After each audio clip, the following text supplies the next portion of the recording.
I didn't catch it in time. It's like you're sitting there, and every morning, obviously, I always talk about the sequence of things. You got to sit there and you got to hit this, and this. And literally, we're like 20 seconds into the opening music, and I'm like, oh-ish, I've got to, find because I think the banner's still up. Race up to it. And of course, it was still up. Didn't hit it in time, but welcome to a Monday, and it's a holiday week. John here, you there, and thanks for hanging out with us for Soccer Down here. This morning, we got to go over injuries. And I know it's not necessarily the most pleasant topic in the world, but because of what's been going on in the Euros and in international work, teams are starting to get really pissed off about injuries. Gavi, Mikel Antonio, we'll get into that.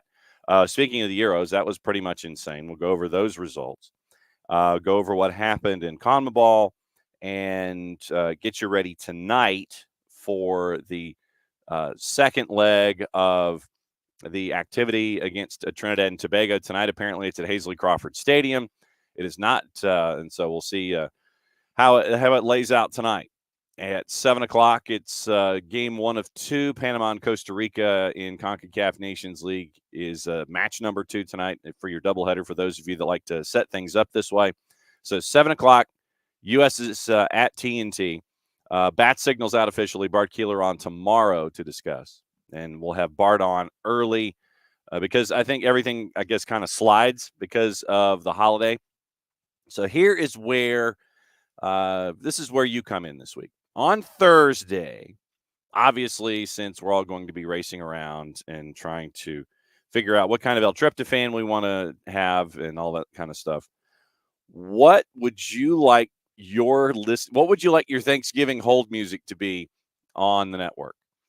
I have already plotted to release, and I guess this is our version of the WKRP in Cincinnati Thanksgiving episode. I had already planned on re-releasing the fixing of the MLS All-Star game. And so thought about putting that up, but and I'll ask this over the next couple of days. What do you want to have on the network to listen to on Thursday? What do you want to have to listen to? Obviously, like I said, I'll put up the MLS fixing of the MLS All-Star game, so we'll put that up there, and whatever else you guys want to listen to on your Thursday. So your traffic pretty much slides a day, and I think we'll give the guys from Beyond Goals, we'll give them the week off on Friday because we've got to get ready for playoffs and things like that, and coming off a holiday and travel and all the chaos that's attached to that. So tomorrow we'll go over the USMNT match with Trinidad and Tobago. We'll go over all the other stuff with Euro and all that. And so we'll figure out Wednesday. I'm going to give Nico Moreno the option of getting up early Wednesday morning if he's up early Wednesday morning, or we'll tape that. And Thursdays with Nico will also be part of our Thursday programming as well. So we'll have some material up on Thursday. Friday might be kind of a power hour-ish kind of a thing because of Black Friday, and I know we'll all be shopping and trying to figure out what we're going to do the first wave of everybody cycling into all of their Christmas stuff. Morning, OG. Welcome back. Question, like I said, question to the floor. And the question of the floor is going to be up all week. What do you want to listen to on Thursday? Like I said, I know we're going to put the MLS All-Star Game fix up. What else do you want to listen to? Is there any past episode that we can track down that you want re-released that you can have as you're getting everything prepared for your Thanksgiving day, whatever that day holds? What do you want to listen to on your Thursday, since we're all going to be traveling all over the place? Absolutely need to revisit Mascot Talk on Soccer over there. Okay, so all right, so let me write this stuff down as we go. So Mascots on Soccer over there, and the MLS All-Star Game fix. So yes, I am taking requests as to what you guys want to listen to while you're getting everything squared away on Thursday. So Mascots, according to the OG, on SOT. So we'll track down some of that stuff while we're going. All right. So this morning, like I said, we'll talk injuries. I know it's not a pleasant topic, but some folks are really pissed off. got to talk about. Then this is once again what happens when you don't have an afternoon drive show. We're going to go back over what happened with Everton, the fallout there, and the next steps, because it appears that there might be billable hours, not from Everton's side of things, but from folks who are really mad at Everton. So that has a second level as well, and a third level involving Manchester City, Chelsea, etc., where there's all of that discussion, and people are sitting there going, all right, Chelsea and Manchester City, we're going to wag our finger at you now. Not that they're high-priced lawyers and high-powered lawyers won't be trying to delay as much as humanly possible there either. But, it's we got wow. It's the first bot that we've had in quite some time, and it's a Russian bot. Wow. It's the first bot we've had in quite some time. You think you escape these kinds of things, but then you don't. Morning, Alex. So let's see. What else did I have on the sheet this morning? Obviously there's injuries and stuff. Oh yeah, and we got to talk about that. Yeah, we got to talk about that. And it has to do with, so obviously with the Euros and things like that, and everybody getting squared away. There is stupidity from Alexander Sefrin. Ukraine coach got mad. We'll get into that. And then really, how much is too much? And I know that you're looking at goal difference and things like that. By the way, San Marino actually scored again in the Euros. So that should be enough for a national holiday for that kind of thing. But San Marino actually scored again over the weekend, the weekend. And so we'll see. Can San Marino continue to score? Is there any anticipation of them winning anything anytime soon? No. But the mere fact that they scored really should be a national holiday. We've got 7 matches today. San Marino actually is hosting Finland at 2:45. For those of you who are true degenerates and want to see this kind of stuff, I think we'll figure out where it is. We'll let you know in the TV section of the show. And so there's, like I said, there's a lot of different things to get into as we move forward. But let's see, today's Saturday, and I guess this will be opening kickoff. Brought to us by our friends at Kickoff Coffee, kickoffcoffeeco.com. And thanks to everybody who uses Kickoff Coffee and kickoffcoffeeco.com to kick off their day. See what I did there? Use the code SoccerDownHere15. You get 15% off your purchase. They, in turn, take 10% reinvested into youth games, youth initiatives. Very, very cool stuff from our friends at Kickoff Coffee and kickoffcoffeeco.com. All right. So, I guess we can do this as part of our Euros block here to begin things today, since it's part of European coverage. How much is too much? So Saturday, there were 7 matches on Saturday. You had 7 on Friday, 7 on Thursday. So, actually, you had more than that on Thursday. So Thursday, you had a handful. Friday, you had a handful at 2:45.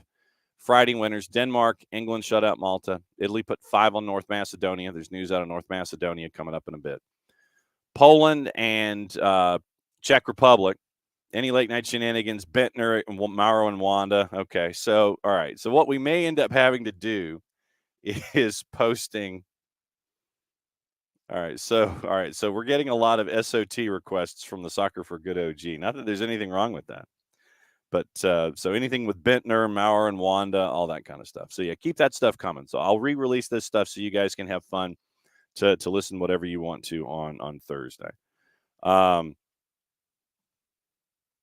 Finland put 4 on Northern Ireland. Moldova and Albania drew. Kazakhstan beat San Marino 3-1. And this is where I was excited, because San Marino actually scored on the road. San Marino scored on the road, people. Yesterday, Slovakia, Luxembourg, Portugal beat Iceland. Scotland, Norway was drunk. Next time Jarrett's on, we'll talk about that one. Spain beat Georgia 3-1. For those of you keeping track of Saba Ljubljanica. Belgium put 5 on the board. Sweden wins. Hungary wins. Serbia, Bulgaria draw.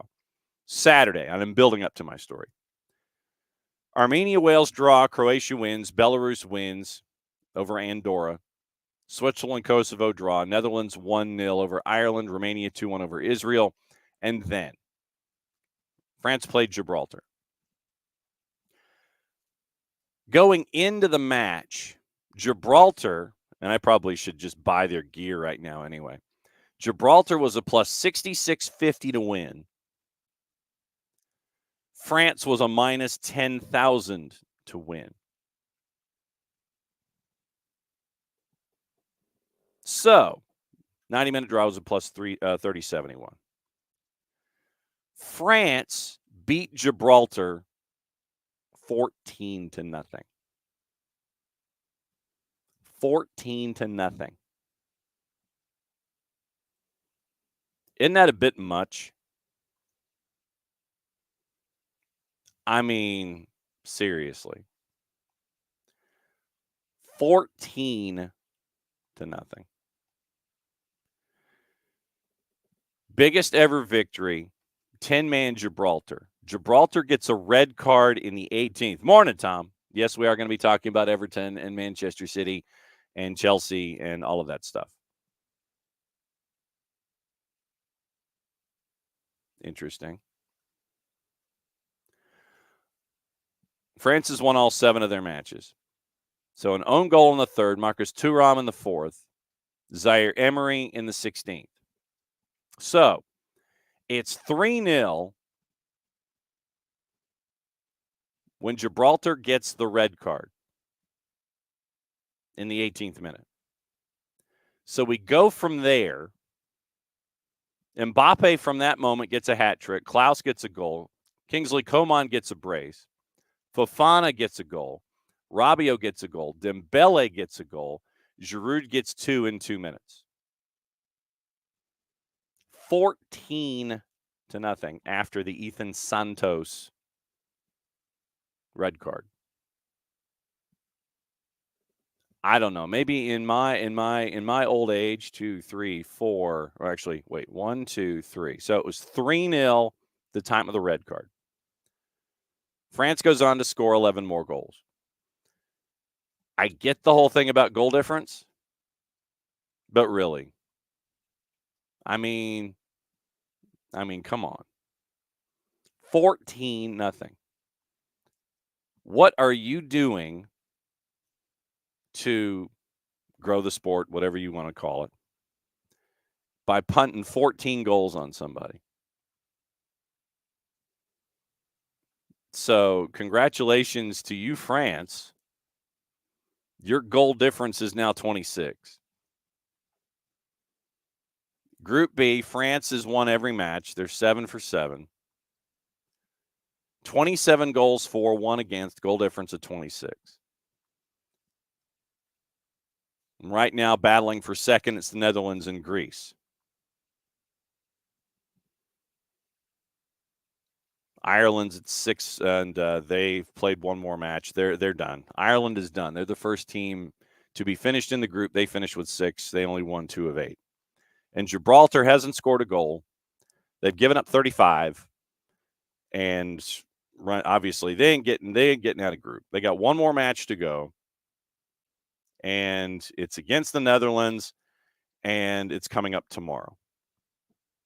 If I'm a Gibraltar national team player, is it cool for me just to get out there and go up against Kingsley Coman and Kylian Mbappe and Marcus Thuram and all that kind of stuff, knowing that you're going to get thumped like that, especially after you end up with a red card in the 18th minute and you're already down 3-0. And then they think they scored, was it 4 in rapid succession in the 30s? So here's the rundown. Like I said, we'll go over juice boxes in a bit, but you see a score line like that and you're going, man, I mean, even with Malta's national team, let's take a peek at all the teams at the bottom of the tables. And Michael Head says, yeah, I said the same when the women's national team did the same to Thailand in the World Cup. Group A, the Cypriots did not make it out of Group A. Lost all 8, scored 3 goals, gave up 28. I mean, they're losing. I mean, they gave up 6 to Spain. Yeah, but it's like 4-3-3, and then they scored the one, losing to Cyprus 3-1. I mean, losing to Spain 3-1. And I imagine Spain rotated at that point, since they had it pretty much in hand. That they just needed to win. They just didn't need to lose. Match the result from Scotland to win by 4. We mentioned Gibraltar. The Maltese in 8 matches give up 20 goals, score 2. The bottom of Group C, they're done with the Euros. Latvia, the bottom of Group D, competitive in 8 matches. They gave up 19, scored 5. They won 1. They won a match against Armenia. Group E, the Faroe Islands, our buddies from the Faroe Islands, bottom of the group, but they're competitive. Gave up only 13 goals, and they've given up only 13 so far. They've got the 1 match left, but it's against Albania at the top of Group E. Group F's bottom is Estonia. They've given up 22, scored 2. They were done. They're done. Group F is done. Group G, Bulgaria, fairly competitive, drawing 4, losing 4. San Marino, we know about San Marino. Should be a book. Group I is, San Marino gives up 29. They've scored 2. And they've got 1 more match to go in group. Group I, Andorra, they've scored 3, given up 18. Group J, Liechtenstein is the one that's the bottom of the table. They've only scored 1, given up 28. But, Michael, this is where I'm torn. It's what happens when competitions are open to lesser teams. If you don't open the competitions up, then and I guess this is the catch-22 that I'm staring at here. If you don't open up the competition to these teams, how does the game grow? And then once they're in these competitions and then they get thumped, are you growing the game? And so I guess this is the catch-22 question that I'm kind of milling about here. Yeah, 14, right, I know. And then you get 14 and 13, et cetera, I know. But I'm trying to figure out a way, and I guess this might be a question. I'm trying to figure out a way to grow the game, have everybody involved, and then, try not to have these, I guess, don't get a red card? That might be the lesson? I don't know. Because then that way you can't go a man down, then you're going to bunker and then you're going to tire defensively, all those kinds of things. But this is where, like I said, this is where I'm torn. You got to have everybody involved, especially with the format being what it is and qualifying and chasing after everything. I mean, we talk about it in March. We talk about it in March and April every single year, and February when it comes to college basketball. You have conference tournaments so you can have those 13 seeds and the 12s in the conference tournaments, not just in the tournament, not in the big tournament, but those first day teams that are the 10s and the 11s, and they work their way through and they get in. Do they end up working? Do they end up working against the system and bucking a trend? And then they would be the team that would play in Dayton, Ohio on Tuesday or Wednesday. That's my question, I guess, is how do you grow the game, but then not completely demoralize somebody when they're a part of the game at the playground, and then you have a result like this? Like I said, I guess this is my question of the day. How do you balance both of those two things going forward? You've got to present these clubs the opportunity. And yes, I know that we sit there and we kind of have a good chuckle at, San Marino every Euro. But I think they know who they are as a part of this. So that to me is, I guess, the hook here. How do you make it inclusive? I mean, if you qualify, you qualify. If you're in, you're in. But then how do you not turn it into, France and the over, and France clearing the over and winning by 2 touchdowns? I guess that's my question here that's attached to all of this. You sit there and you look at a result like this, and I don't think it reflects well on France. I mean, but you beat somebody 14-0. Just take care of business, get out of town. You don't have to put up a number. But the balancing act here is, it's like you want to be a part of get a seat at the big boy table. You got to act like a big boy. And then when you get thumped, what do you do from here? I guess that's part of the growth of the game, is to continue to have games like this. And you hope that they will continue to grow from a moment like this. You just hope it doesn't completely and totally demoralize them as they go forward. So that's the hook in this for me. So I just saw that score line and I was like, really? Okay. So, yeah, like I said, that was just one of those things that kind of sat there and rubbed at me, and I was like, really? Okay. You sure about this? All right, fine. But like I said, that was just one of the big results from the weekend in European competition, and Nations League going on. We mentioned Nations League. And today, 2 o'clock, Aruba and the Caymans, Dominica, Turks and Caicos. That's League C. Once again, playoffs tonight. Trinidad, big underdog at home. North of plus 1,900 in the composite, by the way, when it comes to our Thanksgiving side dishes. U.S. is a minus 909 to win. The other one, once again, late night, Panama, Costa Rica. Panama minus 123 at home hosting Costa Rica. Costa Rica is a plus 333. 90-minute draws a plus 247. So we've got all of that coming through. But the big one to pay attention to is tomorrow, Mexico and Honduras. Mexico and Honduras in the aggregate. You got to keep an eye on that one. Mexico's got some work to do at home. Mexico's at a minus 714. Once again, we'll get into the juice boxes for all this stuff as we go. But Bart Keeler bat signals out tomorrow to discuss what happens tonight as we go forward. Get your tickets for Dallas now. I think they're ready for the public consumption. There was a ticket window for those folks who are tight to Jerry World. You can get it at the pre-sale if you wanted to get into the semis. So that's already done and gone.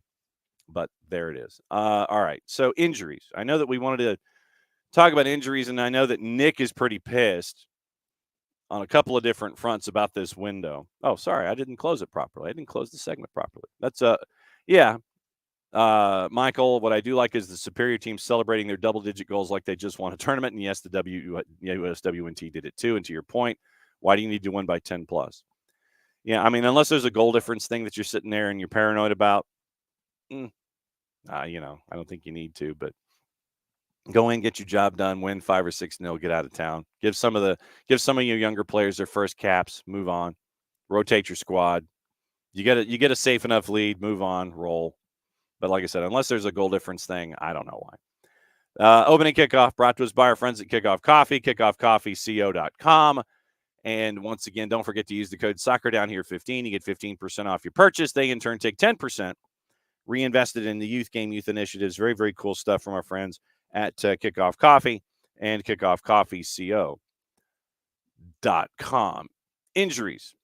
And I know we all have our favorite teams. Oh, we also can get into the college activity from the weekend as well. So that'll be something that we keep an eye on too today. But injuries.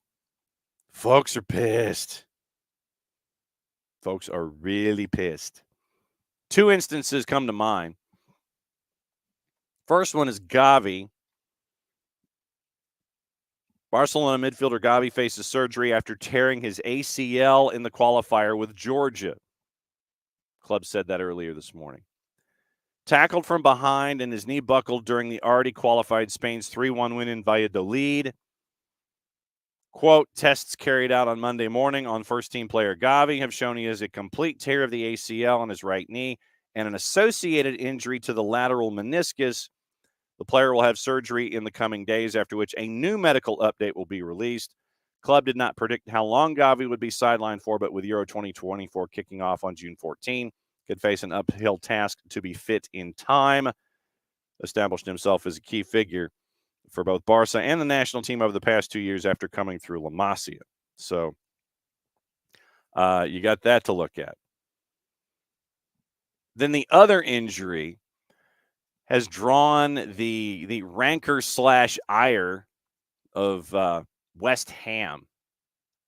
Boy, is West Ham pissed. Yes, always celebrate goals. West Ham is pissed. John Percy at the Telegraph. Michail Antonio may have suffered a long-term injury on international duty with Jamaica, flying back to England for a scan, as concerns grow that the forward could miss the rest of the season with damage to his medial knee ligament. Morning, Ropes. 33-year-old went off late in the first half of Jamaica's CONCACAF Nations League quarter against Canada Saturday night, seen limping down the tunnel. West Ham, and I love how sometimes when you have, writers, always a writer, they move over to the web for, web releases instead of the actual paper that we can flop open and read. Always a writer. So here's how John Percy phrases this. West Ham are understood to be angry. No, they're pissed.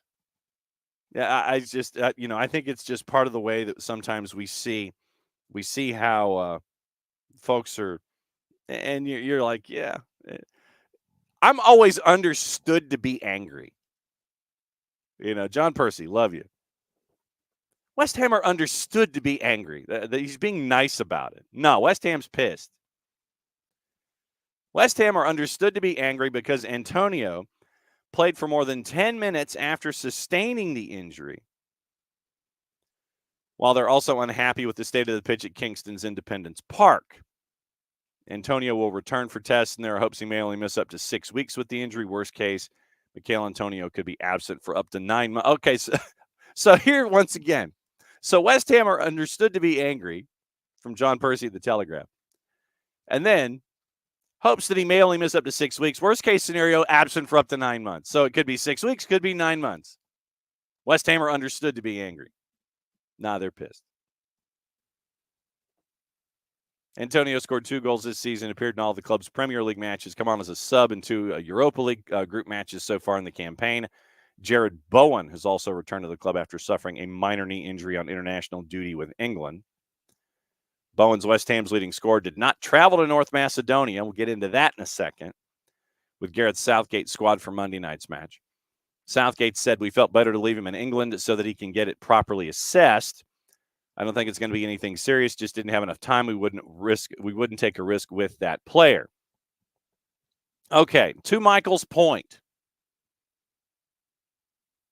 As Michael says in the Twitch pitch this morning, all these injuries simply the result of players playing too many games year in and year out.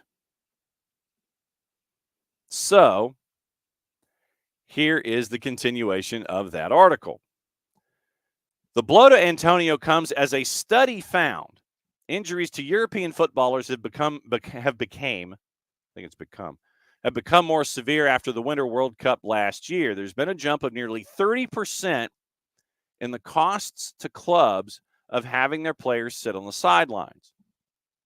Findings come in a report by City of London insurance firm Howden Group Holdings Limited. I feel like I should say that, from the diaphragm, sitting up straight.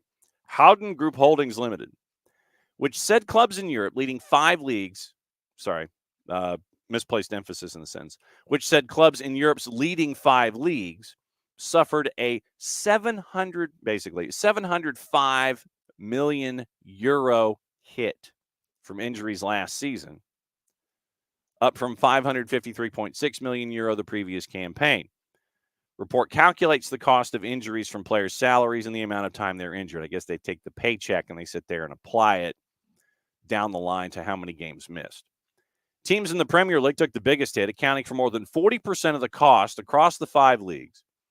In the 2 months after the World Cup, there were 49 injuries in the Premier League, more than any other top division. Bundesliga was second with 46. James Burrows, Howden's head of sport. Sit up straight. Howden's head of sport, James Burrows.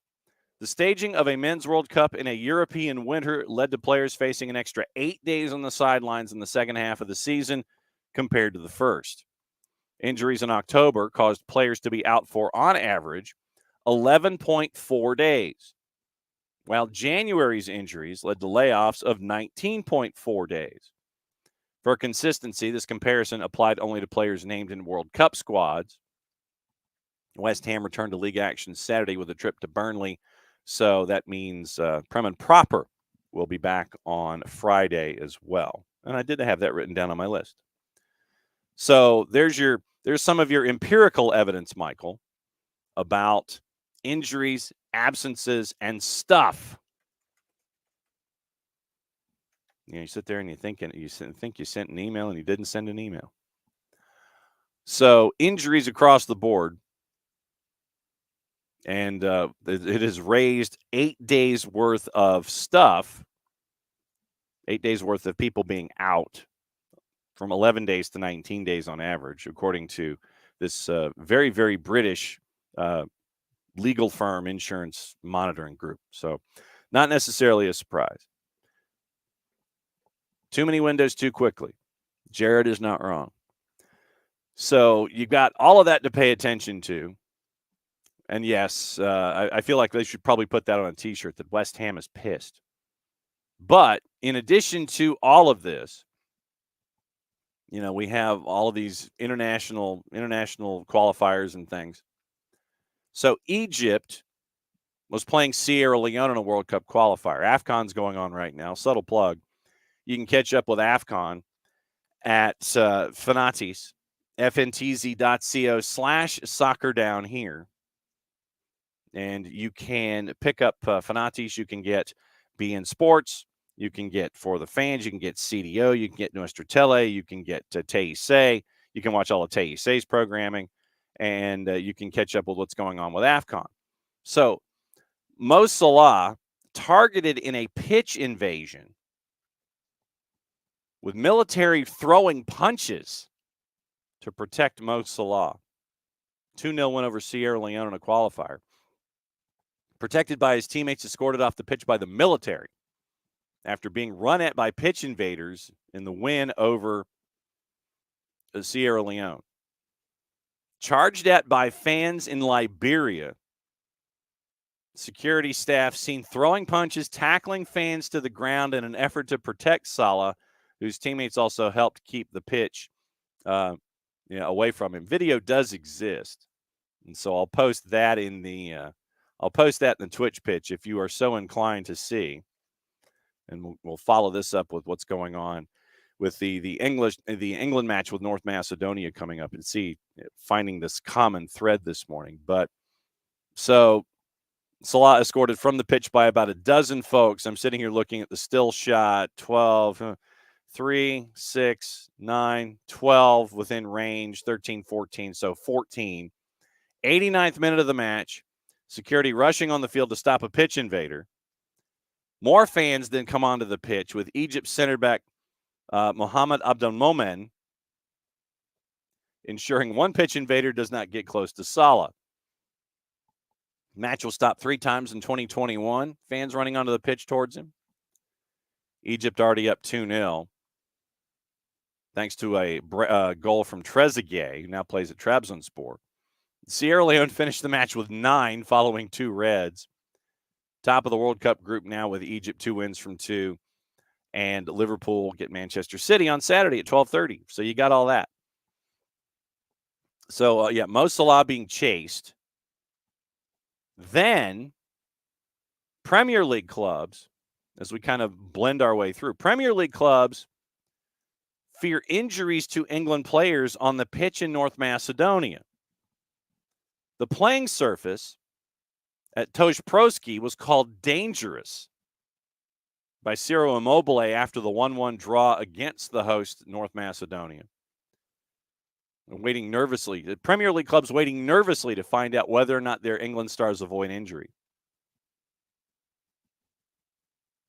North Macedonia forced to relay the turf at Tosh Proski around 6 weeks ago after UEFA banned the use of the previous surface.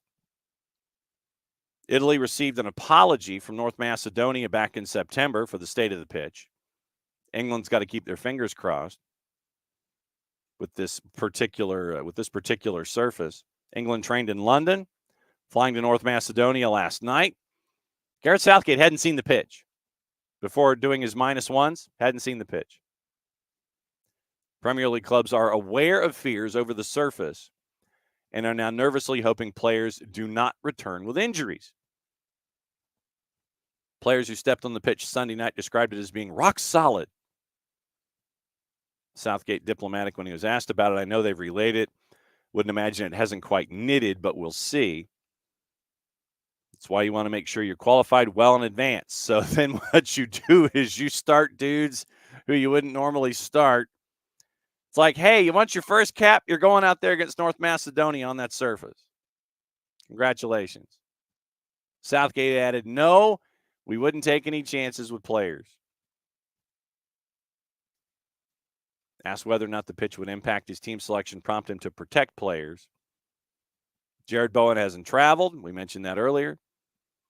He was just feeling something after training, and we didn't have time to really assess it. Probably need a scan to give us confidence. We're not taking a chance. In September, Ciro Immobile complained about the pitch in Skopje, saying, playing on a pitch like this could be dangerous. We knew it was going to be a tough game, but on this field, it becomes even tougher. Following the draw with Italy, North Macedonia midfielder Eljif Elmas, quote, it is a great result because we played on a frankly shameful pitch, so the North Macedonian players aren't even happy with it. I can only apologize to all Italians, to all of Europe. You cannot play football on a pitch like this. It was a problem just for us just as much as it was for Italy. Pitch is not only the problem teams have experienced at Tosh Proski. 3 years ago, Spurs had to change the goalposts ahead of a Europa League qualifier after noticing that they had been too small.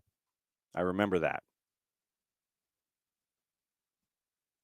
So keep an eye on what's going on with North Macedonia and England. How many times have you heard that on this show?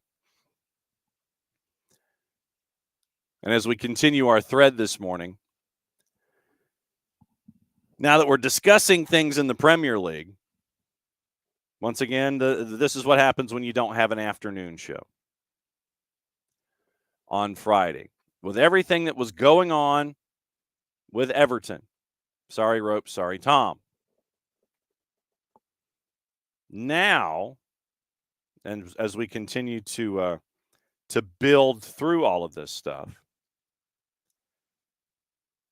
we'll talk about the legal ramifications, repercussions, etc., etc., etc. Because there's a lot here and there's a lot to digest. I know, Ropes. Like I said, it's what happens when you don't have an afternoon show on a Friday. So the 10-point deduction, this we know. So right now, as things stand, with the 10-point deduction, and I know that I figured that Tom and Ropes would be sitting there in the Twitch pitch and just making all kinds of emojis and angry stances and things like that. So right now, because of the 10-point deduction, Everton is 19th. 2 points from safety. But because of the deduction, they drop from 14th down to 19th. Tom thinks it likely gets reduced on appeal. My thought, Tom, and this was when you and I were going back and forth about it on Friday, I was thinking that the reduction from 12 to 10 may have been part of the deal. But we'll see if it gets reduced. So Everton right now, 19th. And there's still more. Once again, when we talk about timelines and articles, yeah, it is absurd. Teams have gone into administration and had lesser penalties. Tom, once again, and like I said, this is a touchstone for Tom in the Twitch pitch. He legitimately is probably firing on. I can guarantee you that as Tom, God bless his Evertonian fan soul, Tom in the Twitch pitch might be trying to mince his words. He'll probably type something, then he'll say, no, I can't do that. Type something else? No, I can't do that. No. So Tom is probably thinking before he puts things in the Twitch pitch, and I give him full credit for that restraint, especially on a Monday. So here's the next stage in that we didn't get to discuss back on Friday. Farhad Moshiri facing the prospect of hundreds of millions being wiped off his sale to 777 as the club's 10-point deduction triggers lawsuits. We'll get into that in a second. 777 still wants to buy Everton. That hasn't changed. They have secured, according to multiple reporters, like I said, when you have more than one reporter on a story, that's how you know that the story is huge and has a bunch of different things and is really important. The more reporters, the more investigation, the more issues going on. Host of liability clauses attached to a deal worth only £500 million if the Crisis Club avoids relegation. The Telegraph reported last month how the final price is performance related under unusual circumstances in which payments are staggered over several years. So basically 777, and we talked about them in the past, and we can go back and recap that article from our friends at Yosemar Football. 777, we probably will, has problems paying their bills. So we'll get into that after we stop talking about this, and we'll kind of lead to Yosemar Football and what's up with 777. Telegraph Sport reported how that final price is performance related, staggered over several years. So 777 has basically told our friends at Everton, we're interested up to £500 million, but we ain't paying it all at once. And I mean, you could look at that and sit there and say, well, you know, if Everton's not in the Premier League, why should they pay the full price? So they're monitoring Everton as a club to determine how much of the asset could be attached to it and what the final deal is. One source close to talks went further over the weekend, clarifying 777 has necessary protections to weather the entire fallout from the biggest sanction in Premier League history. Club lawyers are working on an appeal to be tabled over the coming days or weeks. And the Telegraph has also learned how they would fight potential £200 million plus legal claims from Leeds, Leicester, and Burnley. And it looks like they each want their pound of flesh. They got relegated, so they want, I guess, and the number that I've seen is £100 million each. They want £100 million each. Independent Commission was the one that came up with the 10-point deduction. The club is now in a race against time to fight to overturn the, quote, wholly disproportionate, and unjust sporting sanction as the appeal must conclude before the end of the season. Ruling from David Phillips in May agreed rival clubs, meanwhile, could apply for compensation. 28 days to pursue a claim. 777 protected from spending a penny on it. Once again, looking at an asset. We want legal protection against it. British Iranian businessman Farhad Moshiri would effectively have to foot the bill. And he's tired of footing the bill. Unforeseen liability clauses similar to those secured by 777, also struck by Bowley Clearlake. Telegraph reported how the group secured a $100 million. You remember that? You remember how all of a sudden Bowley Clearlake didn't have to pay as much as they thought they were going to? They got a £100 million discount on the £2.5 billion purchase after claims were flagged around the funding. Manchester City still awaiting a hearing date after they've got 115 charges.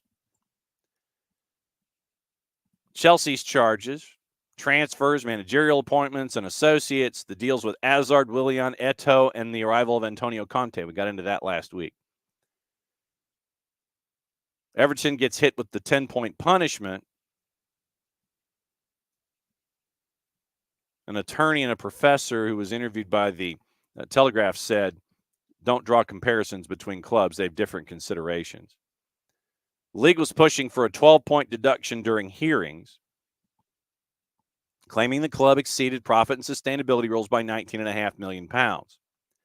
Interest payable on loans to build the new Bramley Moore dock were cited, claiming the club submitted misleading information about the stadium financing. Everton's appeal now fought on several grounds. In terms of proportionality, Everton, and this is from the lawyer professor that was interviewed by the Telegraph, Everton may argue the application of relevant regulations and statutes of the relevant sport governing bodies may produce scenarios in which the result is neither just nor proportionate, as is the present one, depending on the evidence available. General principle of sports law, any sanction must be just and proportionate to the legitimate aim pursued by the regulator. Lawsuits by clubs who claim they missed out on silverware being relegated are a difficult scenario for all these claimant football clubs. 777 said they weren't making any comment. And 777, we mentioned them. Controversies founded, as you know, they were founded in 2015. They've got controversies, including allegations of fraud. So here's your timeline for Everton. Farhad Moshiri buys 49.9%. Later increases to 94%. Spends more than £700 million on players. 22, March the 2nd. Everton suspends all sponsorship deals with companies linked with Moshiri backer Alisher Usmanov following the Russian invasion of Ukraine. March 24-23. Club referred to an independent commission by the Premier League over alleged breaches of financial rules. A week later, they announced losses that take their total loss over 3 years to £304 million. September 15th this year. Moshiri announces he struck a deal to sell to 777. Sales understood to be for $500 million and £500 million, including extraordinary performance-related clauses. October 25th was when the recommendation came out about the 12-point deduction. November 17th was the announcement of the deduction. So that's where right now Everton is. And so now, as a part of this, to the point that Ropes was making,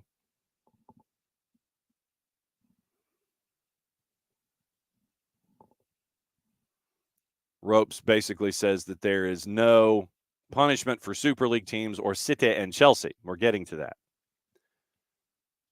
Tom says if the Prem think this will appease the public and they can forget about the clubs with far more egregious violations are sorely mistaken. Picking on a club that's down at the minute is not nearly enough, should be just the tip of the iceberg. It's big clubs. Thank you.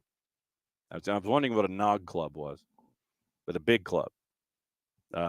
B, yes. B, N is next to B and O is next to I. Yes, okay. Now I know where that came from. All right, so Chelsea, we know Chelsea's facing multiple charges. We know this from Bowley Clear Lake. We know that City has 115 violations between 2009 and 2018. We know about the offshore accounts with Chelsea. Sunday Times is even suggesting that Chelsea and City could be given a 30-point deduction. A 30-point deduction, or even automatic relegation. Obviously, those that ain't happened before. Luton Town was docked 30 points during 08-09, but they were playing in League Two. It's a bit of a difference. Points deduction meant the Hatters finished bottom of the table, relegated to the National League. Second consecutive season, they were relegated, punished for irregular transfers, and having to go into administration. We talked about Everton's losses. City recently revealed record profits. We talked about that. It was £800 million basically doubling year to year. When you win a treble, that'll happen. Chelsea recorded $340 million losses during a 2-year stretch from 2020 to 22. Sell-off will help them with FFP, folks believe. Sold Havertz, Mount, Kovacic, still ended up spending more than they earned. 30 points and an automatic relegation. Either or, sorry. So you could have something like that with Manchester City. And I'm trying to find the Martin Ziegler piece that mentions the 30-point deduction.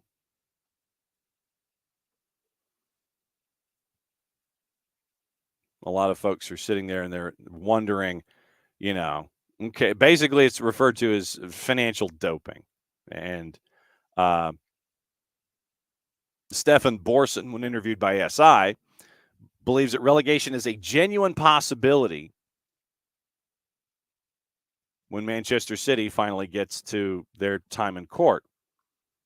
60-point penalty being discussed. I've never seen a 60-point penalty, but I've heard 30.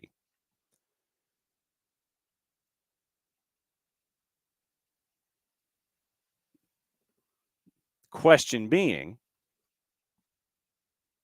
and somewhat philosophically, would Manchester's 60-point relegation be a bad thing for them? So Marca, when they decided to chase down this rabbit hole,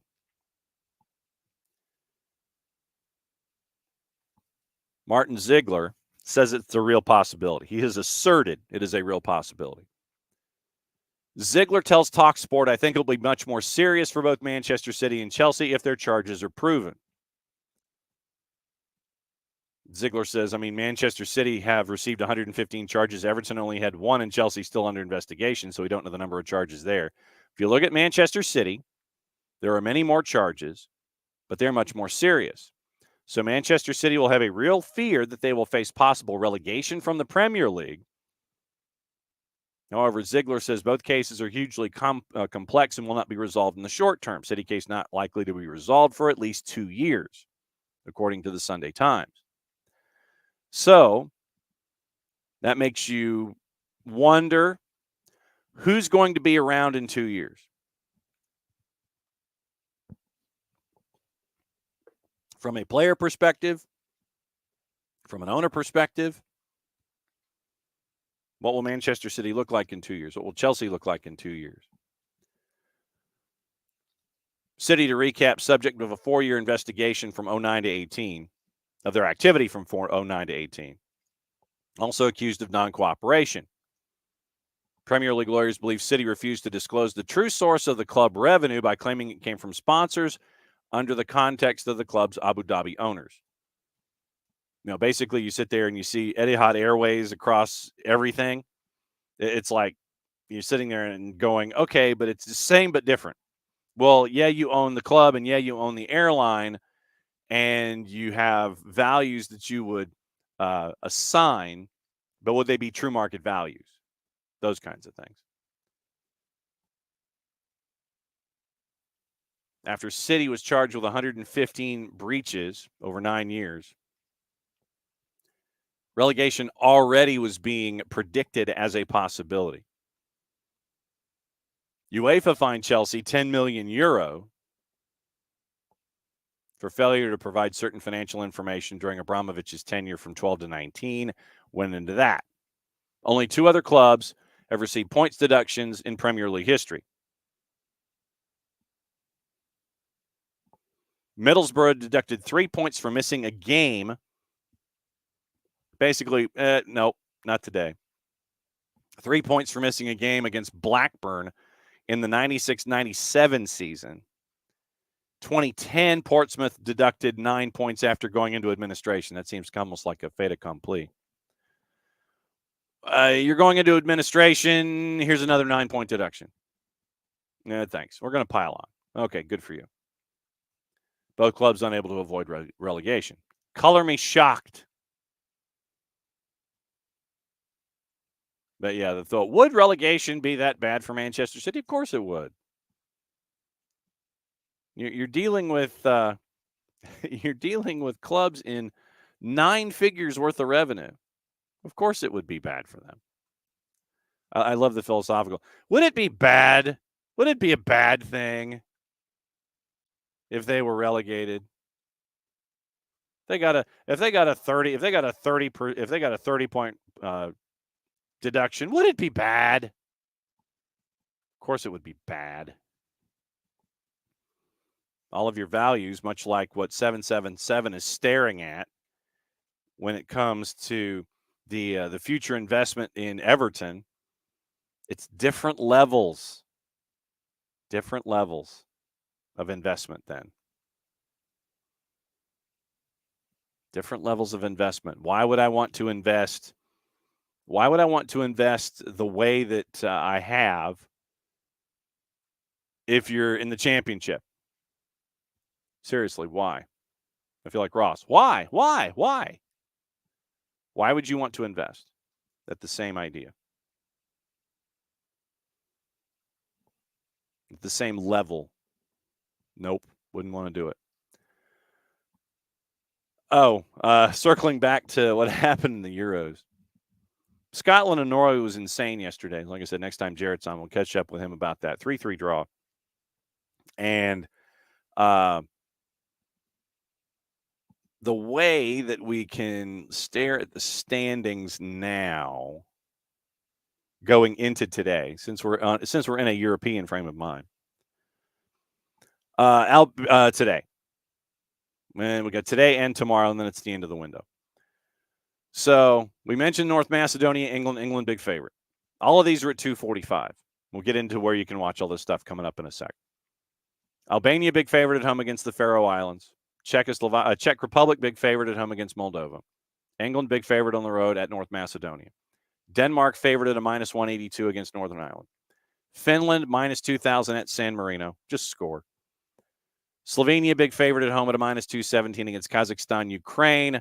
And we've got Ukrainian news having to do with this particular fixture with Italy and Ukraine. Italy at 245, a -141. Ukraine is a +412. We mentioned standings.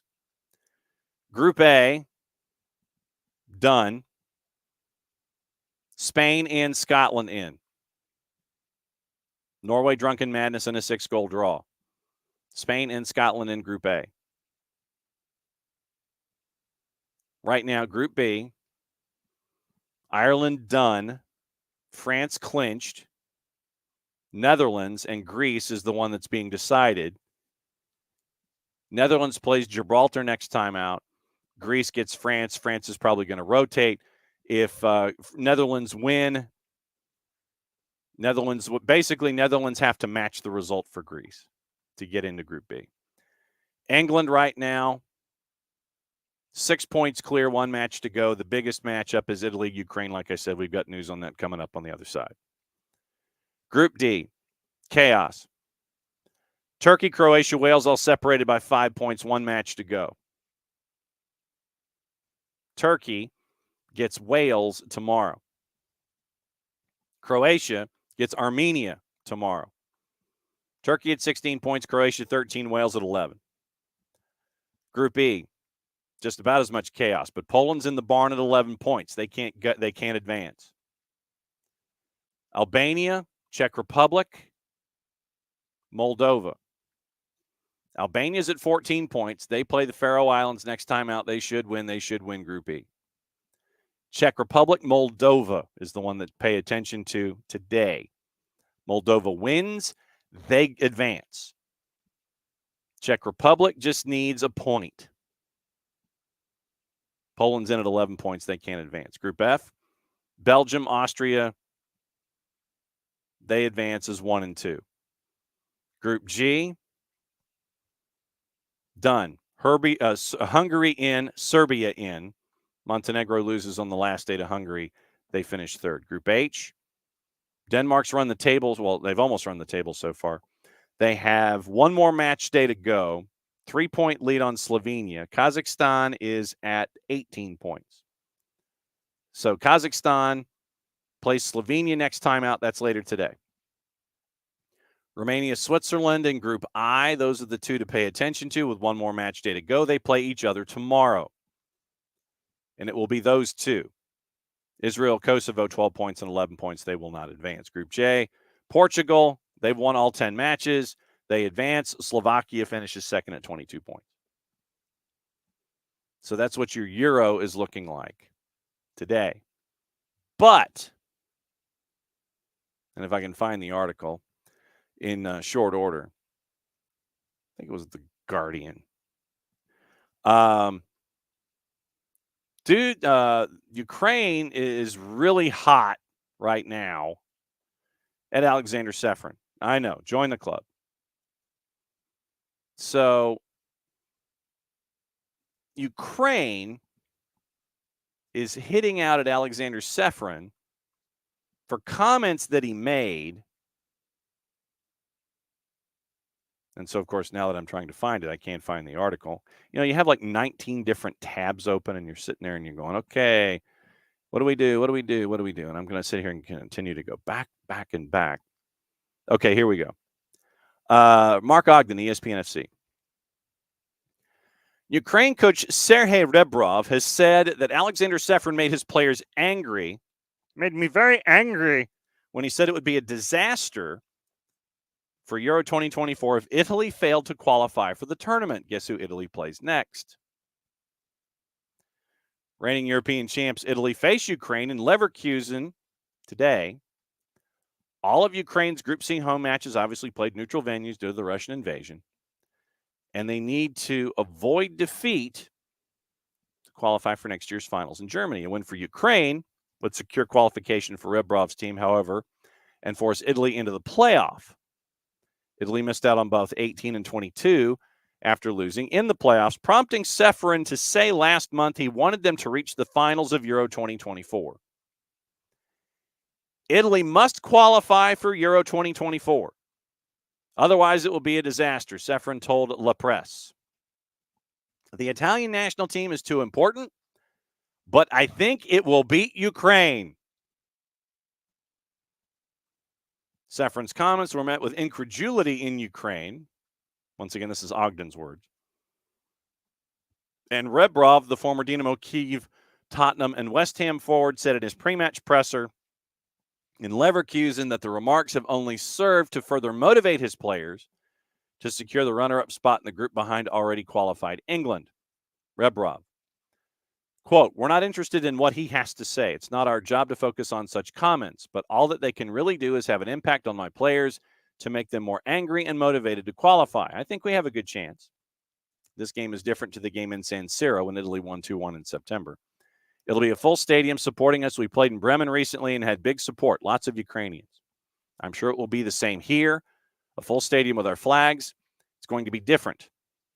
It's one thing to play against North Macedonia or Malta with respect, but when we play England or Italy, it is different. This is a game when we have to show our face. We made lots of mistakes in Italy, but we understand our responsibility in this game and what we have to do." So Alexander Sefrin tells an Italian media outlet, the Italian national team is too important, but I think it will beat Ukraine. Bruh. Seriously? You want to roll that dice?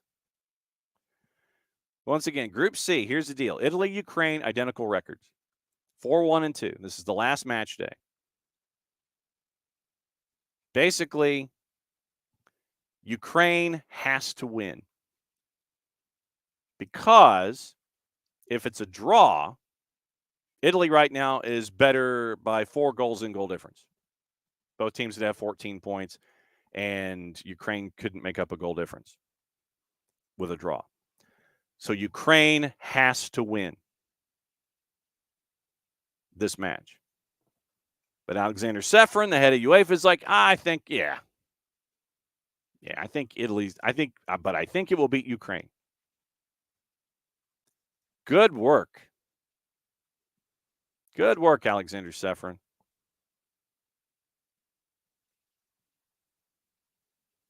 speaking on the sidelines of the Frankfurt Book Fair.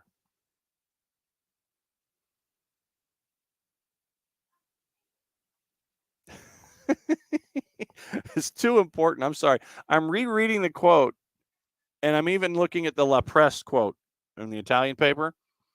Italy must qualify for Euro 2024. Otherwise, it would be a disaster. Italy's too important. Ceferin, speaking on the sidelines of the Frankfurt Book Fair, where Slovenia, his country of birth, is this year's guest of honor. Ceferin expressed optimism about the Azzurri's chances of qualifying. I think Italy will win against Ukraine. Happy that Italy and Turkey are hosting the 2032 Euros.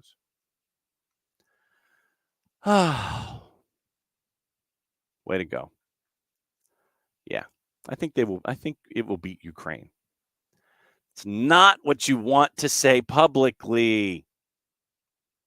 Not what you want to say publicly. In other stuff in the Euro, Romelu Lukaku scored 4 to break a Euro record. And Haaland, who has a bit of an injury, reports out of Manchester City are saying it's not too serious in the grand scheme of things. But Norway's out of the Euros after the drunken 3-3 madness yesterday. So keep an eye on Manchester City. Haaland might be dinged up. To what extent, we don't know. He missed the final after injuring his foot in a friendly against the Faroes. Thursday's friendly able to finish. And so, not serious. So much pain, somewhat limited function at the Scotland game, unfortunately, comes a little too early, according to team Dr. Ola Sand in a statement. So, yeah, Norway and Scotland just decided to play a 3-3 drunken madness draw. So you had that. But keep an eye on Haaland and all of the other players coming back, because we have discussed the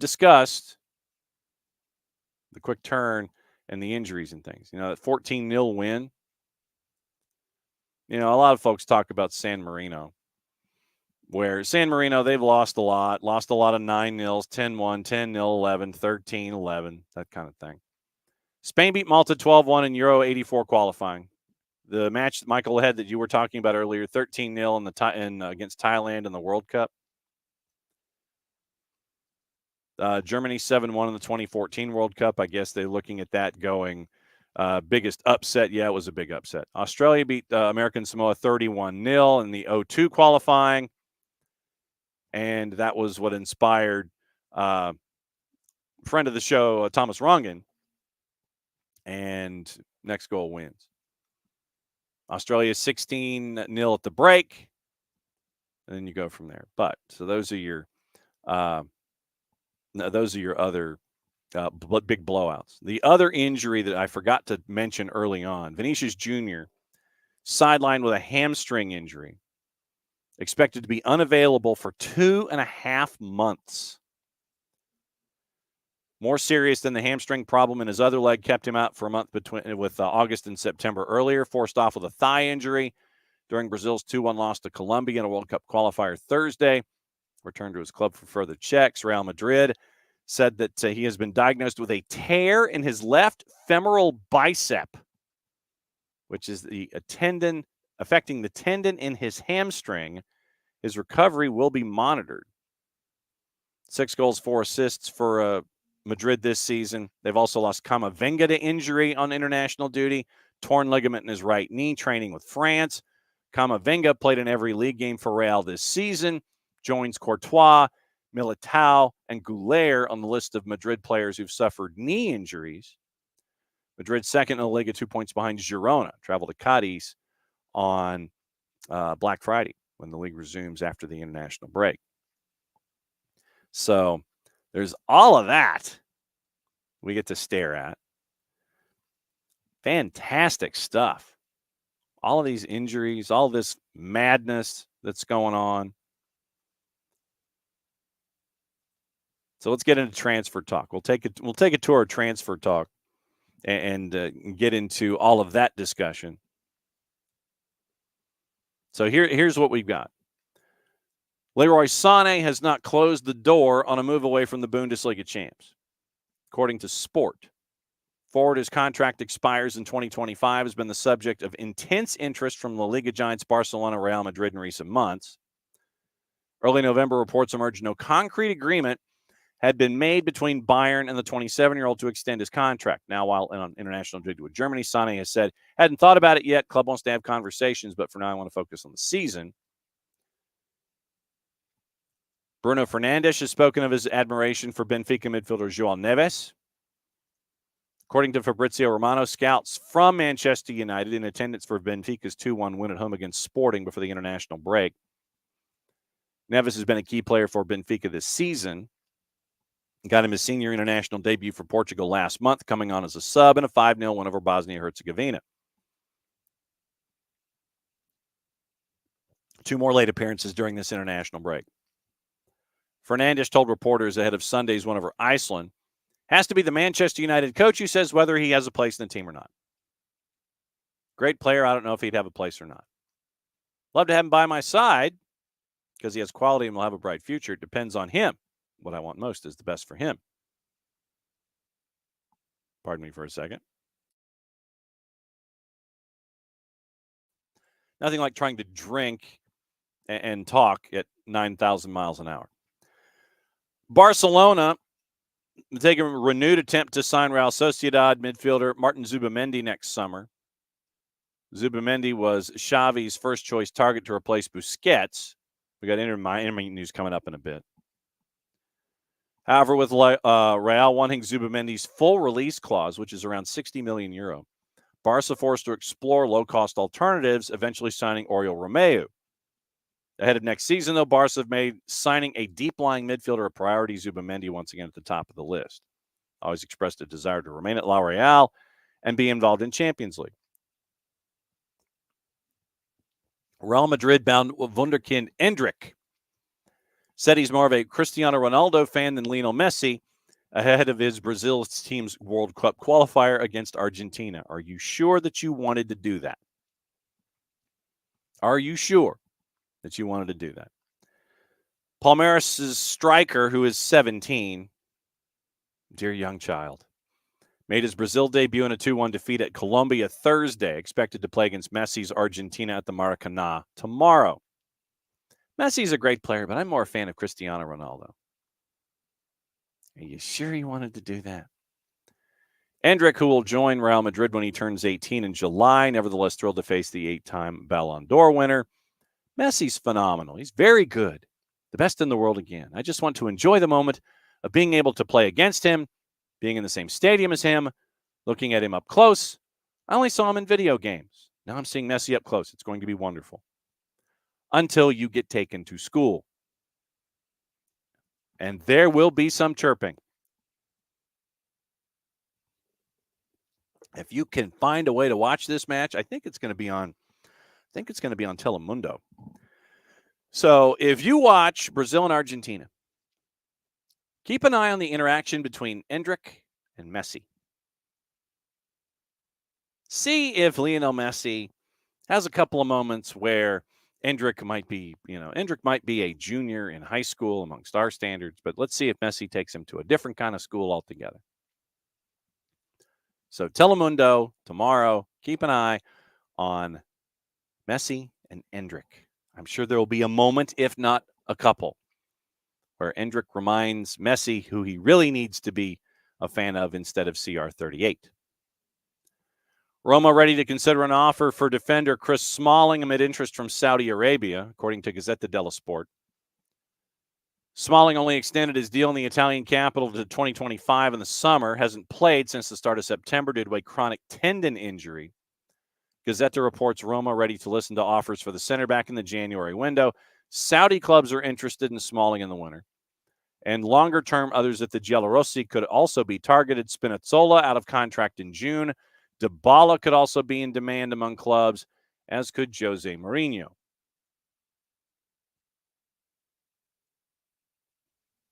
Yee. Oh, when we talk about money investment, Manchester United have spent 990 million euros since 2018, but they only have one trophy. The 22-23 Carabao Cup. So the Gummy Bear Cup for about $1 billion, billion euro. 31 players have arrived at Old Trafford in that 5-year period since 18 to 23.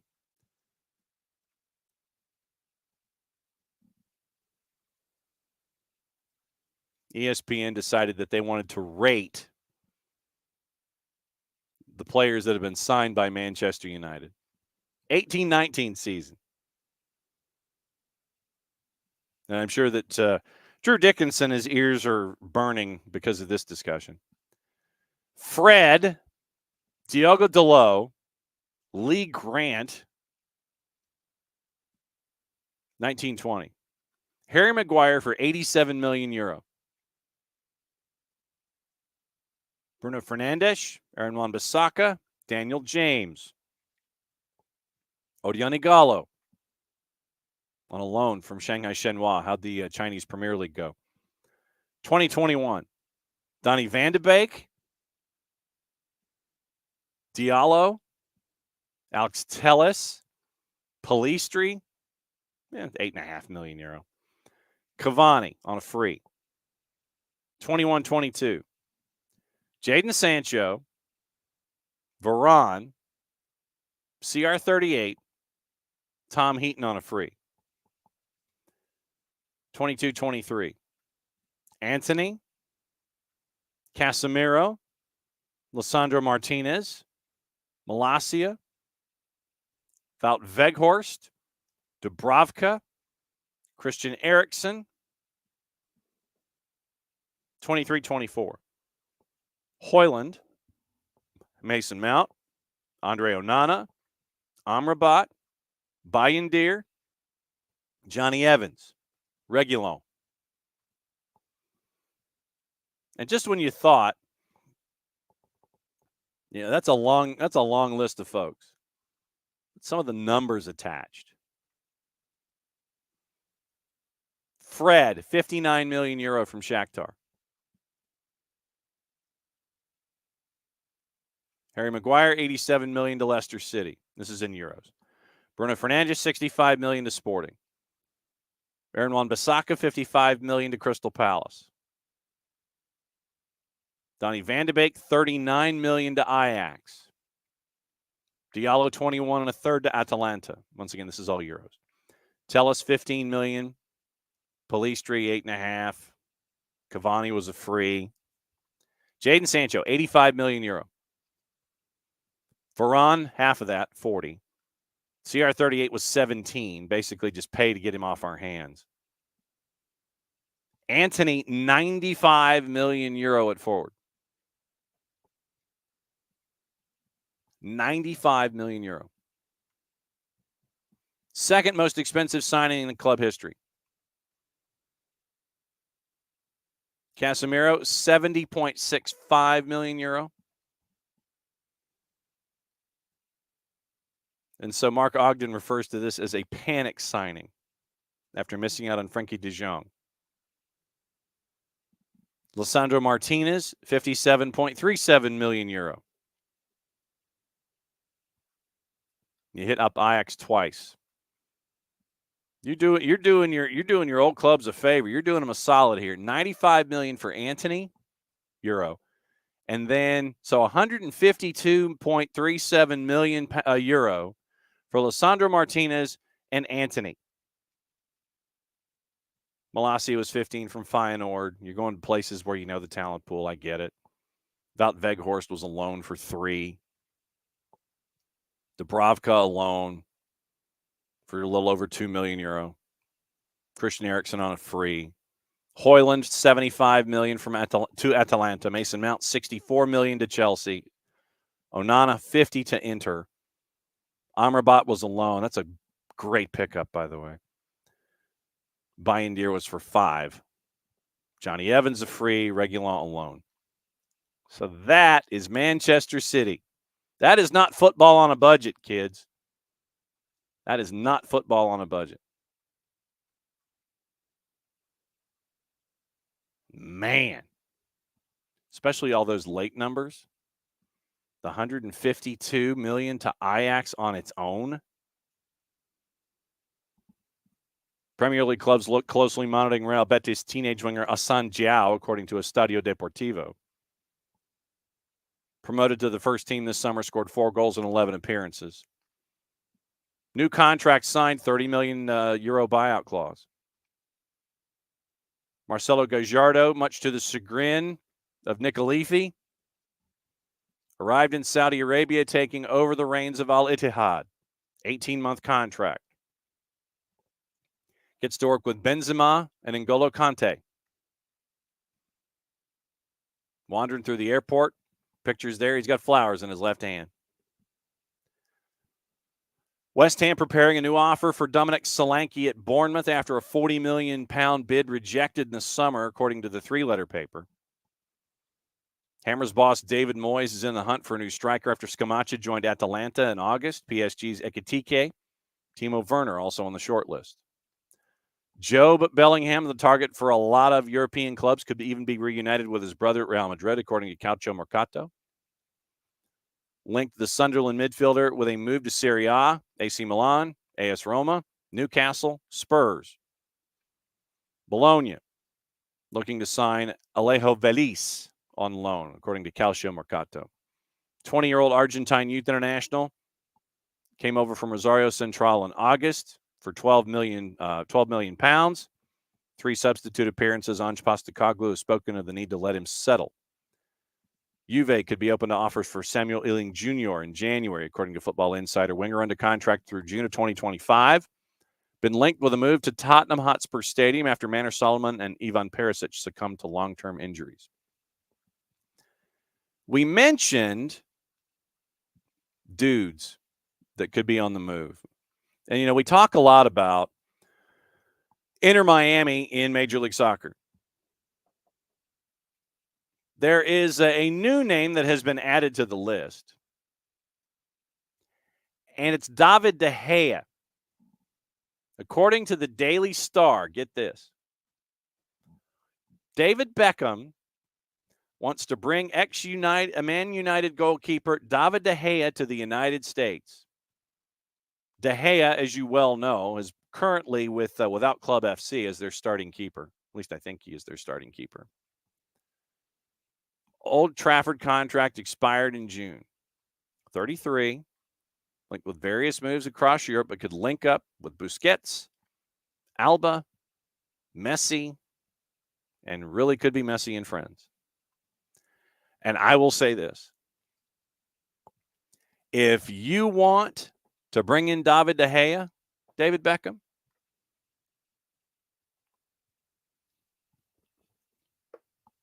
I can guarantee you that there are at least a dozen clubs right this very second that would be dialing up Chris Henderson on the phone going, yo, what do you want for Drake Callender? And Chris Henderson could get a king's ransom for Drake Callender. He really could. But David Beckham wants to bring him in. So will that happen? Traditionally, you're kind of like, yeah.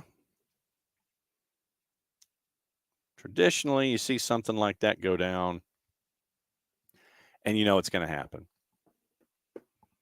Keep an eye on Drake Callender. Chris Henderson could get a lot of resources in return if David De Gea ends up being the new number 1 with Messi and friends.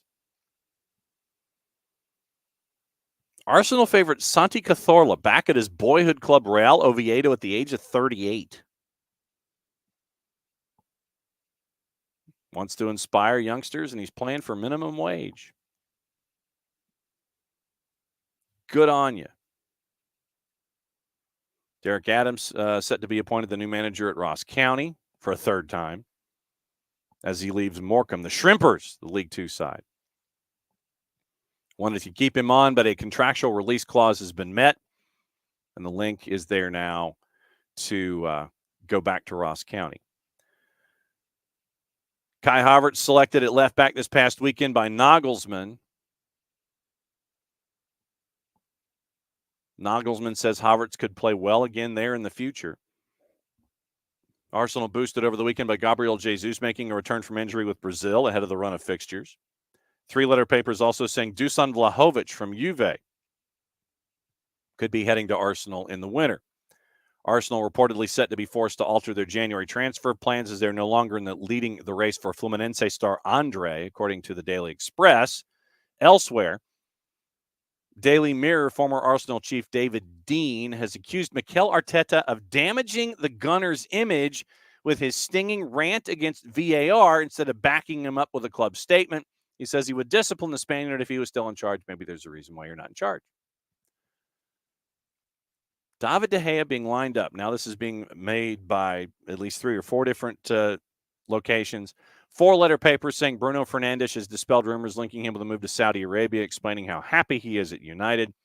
3-letter paper writes that United reportedly prepared to triple Antoine Griezmann's wages at Atletico Madrid in an attempt to lure him to Old Trafford.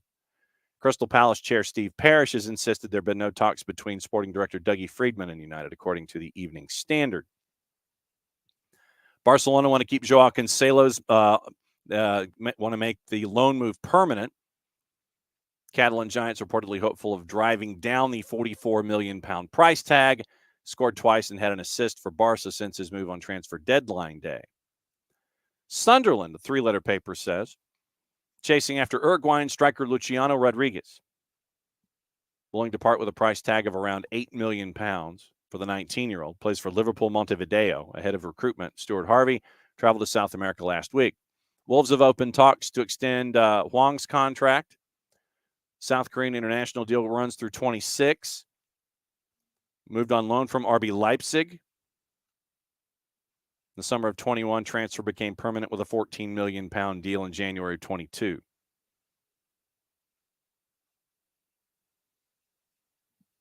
Sir Jim Ratcliffe will put himself on a collision course with Erik ten Hag if he tries to force the Dutchman to make his peace with Jadon Sancho, according to the Daily Mirror.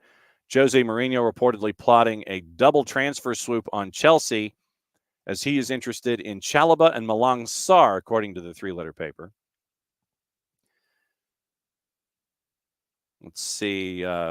Question when Sir Jim Ratcliffe shows up, who's going to be the new sporting director? That's going to be a question. Monaco's Paul Mitchell, Dougie Freedman from Crystal Palace, Michael Edwards, former Liverpool sporting director. And according to BBC Sport, Jean-Claude Blanc, who's been described as the Lionel Messi of sports business, favorite to take over as the new CEO. Former Juve PSG exec Richard Arnold's replacement once the deal's completed to buy the minority stake than 25% for $1.5 billion. Let's see what other gossip, rumor, and innuendo we have here this morning. Reminder, once again, this is going to be, it's going to be a holiday week. So I put it out there, and the Soccer for Good OG has said what she is requesting. What do you want posted on Thursday to listen to get you through your Turkey Day? I know that I'd planned on posting our fix to the All-Star game. The Soccer for Good OG is looking for mascot talk, Nicholas Bentner talk, Merle and Wanda talk, and soccer over there.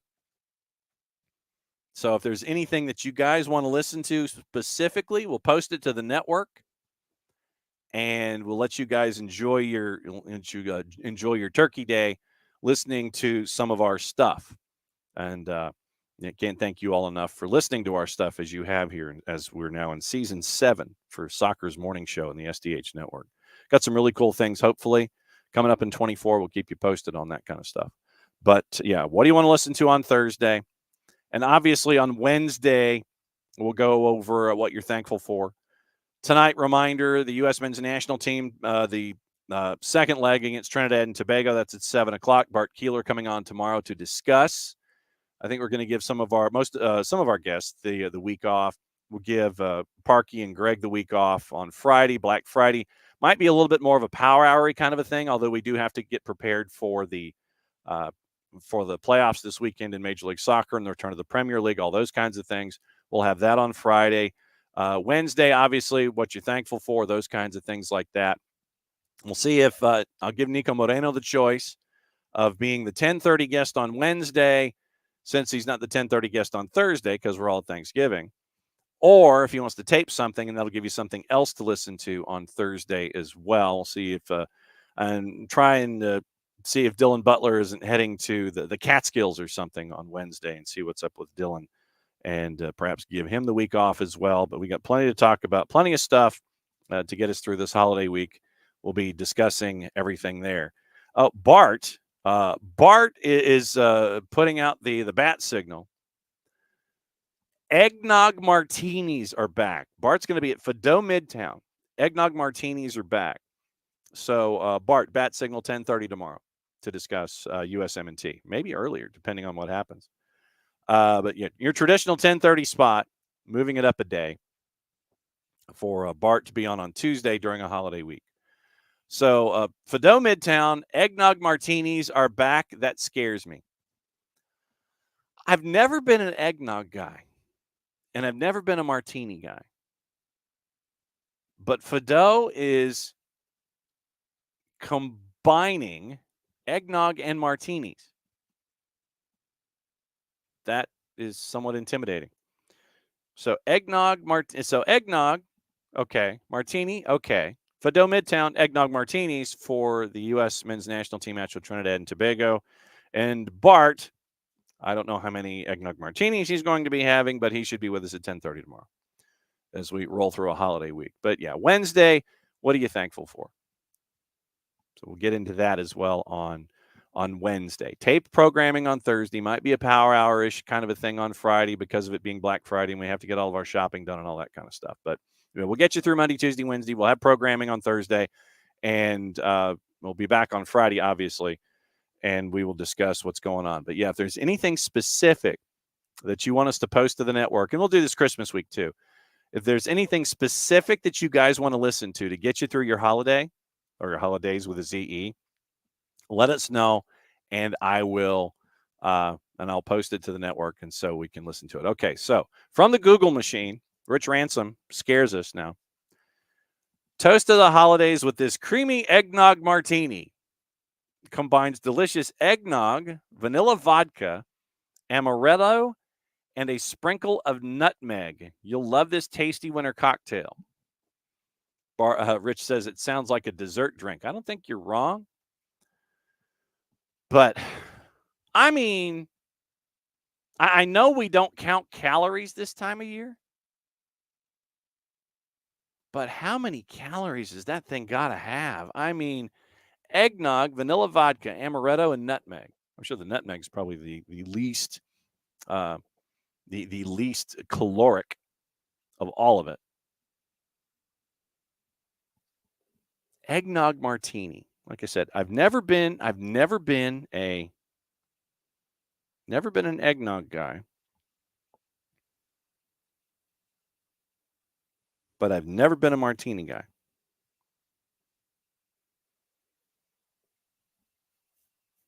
And so Bart does make the point. Calories don't count until March of 24. So, okay, so I see how Bart rolls. Thanksgiving, Christmas, New Year's, Valentine's. So until the college basketball tournaments, calories don't count. I see this. I see where Bart is going here. So literally until the postseason college basketball tournaments, calories do not count from basically November 1 to March 1. I appreciate this philosophy, but I see where you're going. So basically it accounts for Thanksgiving, Christmas, New Year's, Valentine's. None of the calories count. I get it. All right. I understand that. I'm down with that idea. I completely understand where you're coming from. But yeah, we were going to if I could find it. There we go. Gossip, rumor, and innuendo for today. Do we not have any up-to-date gossip on a Monday? Okay. Well, Monday's gossip column's got the wrong date on it. And we mentioned Griezmann. Mentioned Juve and Samuel Illing Jr. Villa exploring a potential January move for Athletic Bilbao's Ghanaian forward Iñaki Williams. Mentioned Bruno Fernandes. Tottenham and Chelsea hold an ongoing interest in Fulham target Antonio Nusa, the 18-year-old Norwegian forward who's at Club Brugge. Newcastle could come back in for Hugo Ekitike from PSG in January. We mentioned Zubamendi. We mentioned Chris Smalling. AC Milan trying to boost their attacking options in January could make a move for Lille's Jonathan David. That's from Gazzetta dello Sport. Barcelona, Real Madrid, Leroy Sané. Real Madrid considering signing a forward on loan after the Vinicius Jr. injury. Timo Werner, a potential target. Barcelona could receive up to 5 million euros or 4.4 million pounds in compensation after Gavi was injured.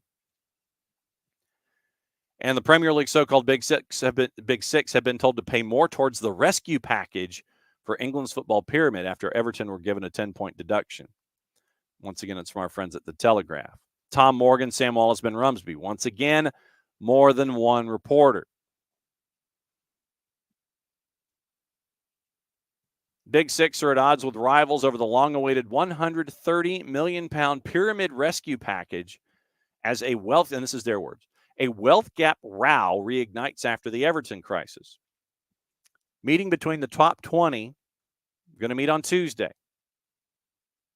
Finally attempting to vote through the new deal for the wider game. Tensions are resurfacing over whether top clubs will be contributing enough to the bill. Telegraph Sport had detailed earlier how smaller clubs wanted the richest teams to accept a greater share, potentially through a transfer tax. A transfer levy of sorts, in addition to the traditional formula of relating contributions strictly to prize money, now appears likely as the model is finalized tomorrow. Fierce divide behind the scenes over whether the proposals are fair. Several smaller clubs complain a sliding scale payment system based on merit alone would leave them paying a much higher proportion of their revenue into the solidarity pot. Manchester City. Okay, so this is interesting. Manchester City, for instance, could be paying as little as 2% of their revenue, which could equate to around £15 million. We mentioned club revenues. £712.8 million this year, 100 more than the season before. It has not been lost on the club, that Everton, that major teams who conspired in Project Big Picture and the European Super League breakaway plots previously went unpunished. Everton wrote on Friday the club will also monitor with great interest the decisions made in any other cases concerning Premier League profit and sustainability rules. Everton fans, and Ropes and Tom, I don't know if you know this, raised over £30,000 in a fighting fund to stage a protest at Goodison Park next weekend. Fans are making banners, flags, and leaflets to show their anger. Manchester United, Everton, Sky Sports, Sunday. A GoFundMe page set up by the 1878's fan group, which has a target of £50,000, says, quote, "We have plans in motion regarding banners and flags against the Independent Commission's, quite frankly, disgraceful and nonsensical decision to deduct the club 10 points. If anyone would like to help, we'll release more information in due course. Any more donated will go towards making Goodison Park atmosphere as hostile and electric as it can be at a pivotal time for Everton Football Club. We won't take this lying down and, quoting Tom Russo, F the Premier League." That's their statement. The 1878 fan group is quoting and channeling Tom Russo. The Everton situation prompted MPs to pile renewed pressure on the Premier League to finally announce the new deal this week after years of talks.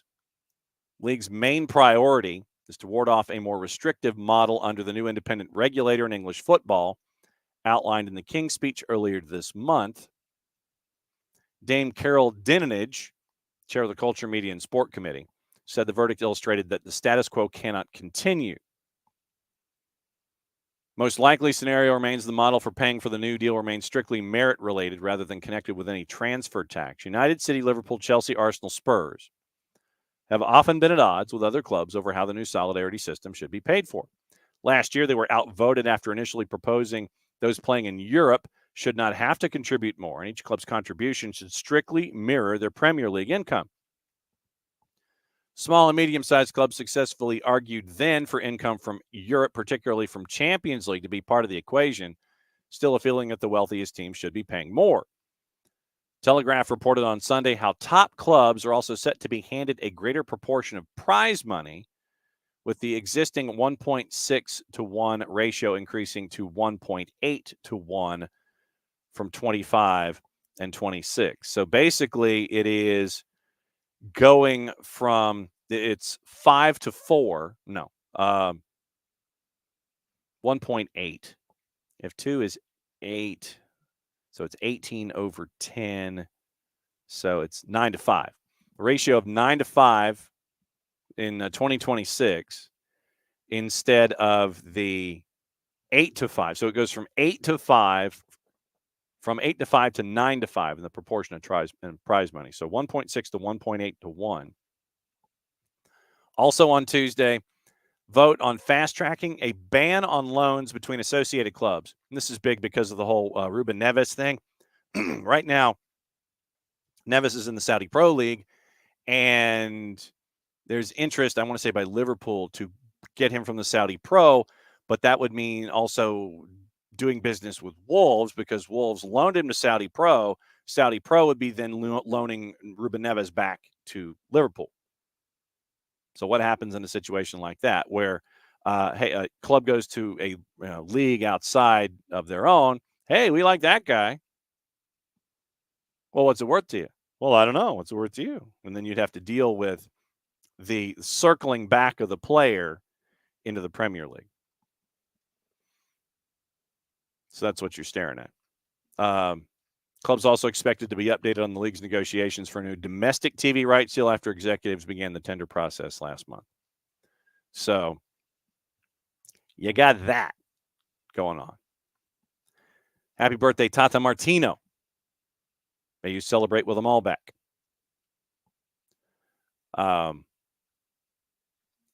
Also today, what to watch.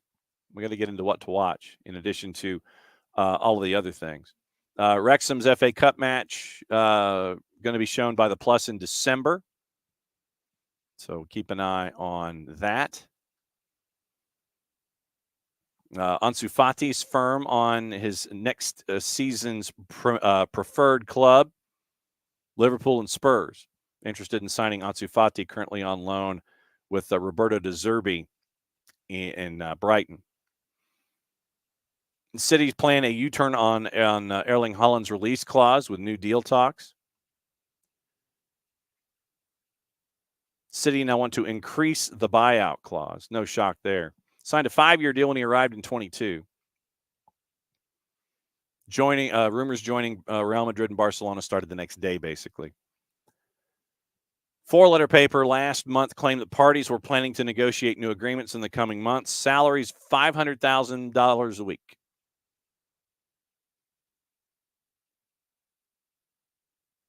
Man City has fascinating ideas, according to World Soccer Talk, for the Norwegian player's contract. According to our friends at 90 Minutes, get this. They want to eliminate the present buyout option of $218 million, taking precautions to keep him from joining another European club.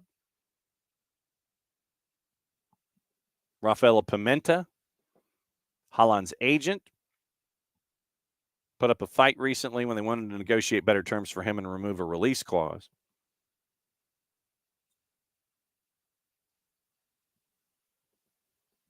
Pimenta discussed this with Relevo.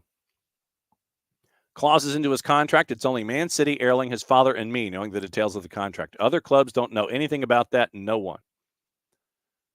There's obviously room for negotiations between now and 2025. He'll be 26 in June of 2027.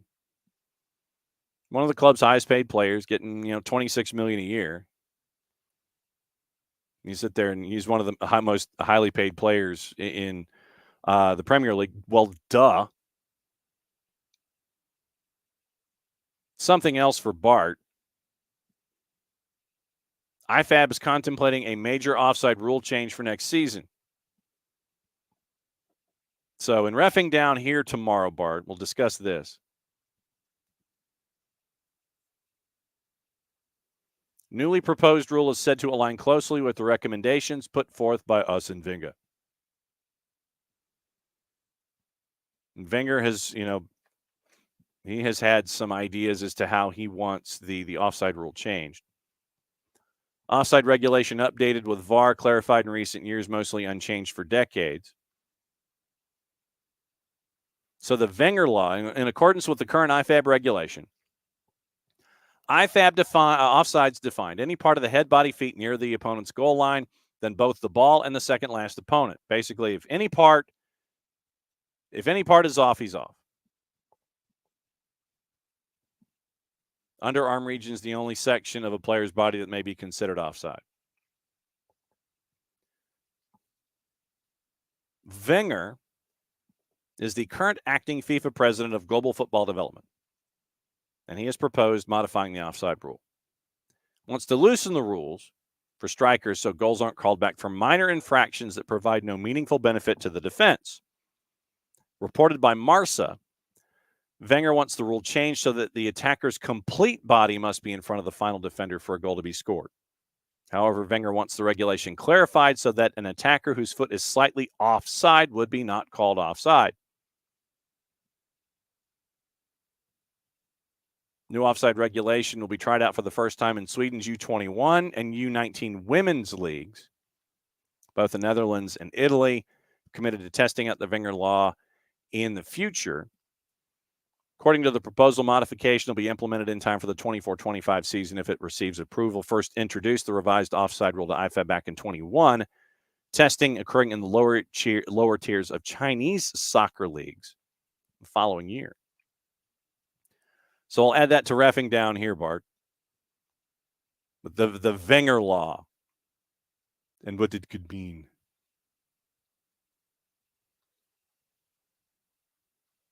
Seeing if there's anything else on the board this morning. Oh, did you see this? For those of you that may have nothing to do next month, in and around National Signing Day, Barca is going to play Club America in Dallas, December 21st. One day after Barca is currently scheduled to host Almeria in a top-flight fixture. La Liga teams will take a 2-week break during the holiday period. It allows Barca to make the journey from the match against Almeria. I imagine it's at Jerry World. So Barca and Club America in Dallas on the 21st. So here's the statement. Immediately after the final whistle against Almeria at the Estadio Olímpic Lluís Companys, the team will be packing their bags, heading off to the U.S., where the Eagles will be waiting to play them in a friendly at the Cotton Bowl. Okay, so it's at the Cotton Bowl. It's not at Jerry World. So Club America, Barca at the Cotton Bowl, December 21st. Obviously, probably with Jerry World because it's tied to American football. You couldn't do anything. Barca's played at the Cotton Bowl before, faced Juve at the arena in July of 22, 2-2 in front of 58,000. Dembele scored, and Moise Kean scored for Juve.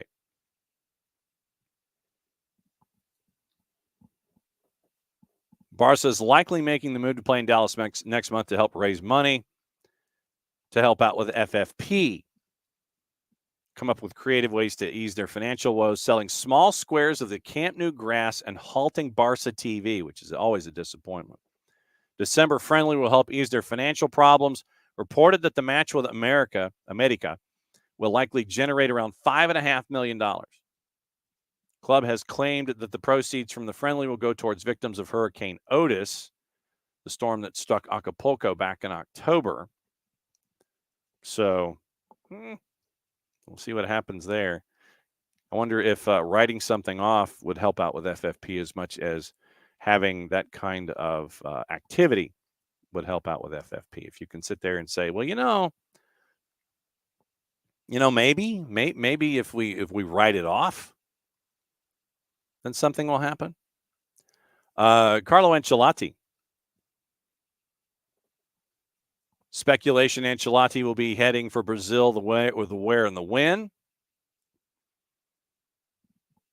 Obviously, with the Champions League, a triumph he had in 21-22. Widely rumored to replace Fernando Diniz after Copa America 24. Ties to the Seleção remain a consideration, especially because the CBF have already declared their intention to hire him as Tite's permanent successor. He will come and make the transition in Brazil for Ancelotti. And so, of course, Ancelotti goes, when he was asked about it at the time, Brazil national team? I don't know anything about this. I don't even know what they reported in Brazil. I'm a Real Madrid coach. My contract is until June of 2024.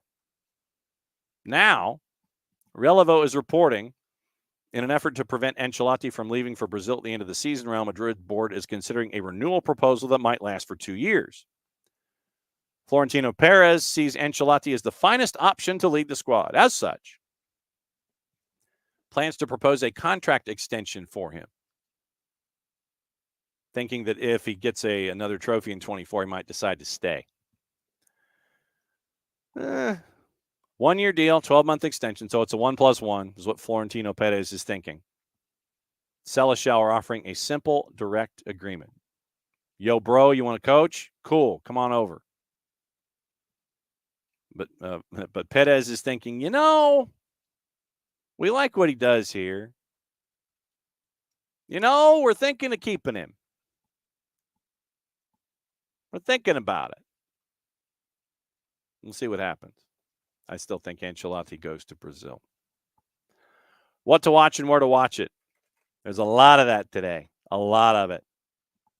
Oh, we also got to get into what happened in the colleges yesterday and the U17s. U17s, U.S. lost to France. Will have to face Germany in the round of 16 in Indonesia. So that's more early wake-up calls.